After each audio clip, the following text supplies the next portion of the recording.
العيد الكبير إن شاء الله على الأبواب، وضروري ما نحضروا شوية ديال الحلوى. وحبذا لو كانت اقتصادية، اليوم غادي نحضر معكم هاد الحلوى اللي كتحضر بدون دقيق ولا زيت وبيضتين فقط.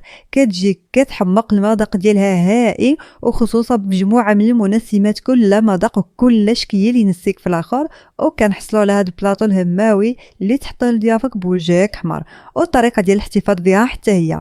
المهم ما غاديش نطول، بسم الله على بركة الله. كناخذوا 250 غرام ديال الزبده بدرجه حراره المطبخ، كاس الا ربع ديال السكر سنيده يكون الحبيبات ديالها رقيق، واحد الفاني، رشه ملح، وشويه ديال قشور حامض او القرص. كنخلطو حتى نحصلوا على خليط اللي هو كريمي. نضيفوا بيضتين وغادي نخلطو، غادي نستعين بالبغا ميكسور باش تسهل ليا العمليه. ومن بعد غادي نبدا نضيف المايزينا 500 غرام او نص كيلو، شويه بشويه بالتدريج، حتى وغادي ندير ملعقه ممسوحه من خميره حلويات او 8 غرام، حتى كنحصلوا على واحد العجينه اللي كتكون زوينه بزاف ورطبه وما كتلتصقش في اليدين. ومن بعد غادي ندوز نشكل هاد الحليوات ديالي لاحجام متساويه باش كيجي الشكل ديالهم مزيون.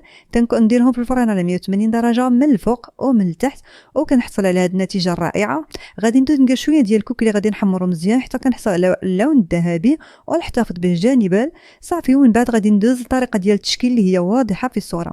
وهنا ساقف قليلا المهم غادي نوقف نشكر جميع المتتبعين والمتتبعات اللي كيجربوا الوصفات ديال، خصوصا الناس اللي كيجربوا الوصفات وكيردوا عليا في التعاليق، والحمد لله ربي ما كيخيبناش ولا يحشمنا. وشكرا بزاف الناس اللي كيدعيو معايا وكيرحموا لي الوالدين، ولكم بالمثل ان شاء الله.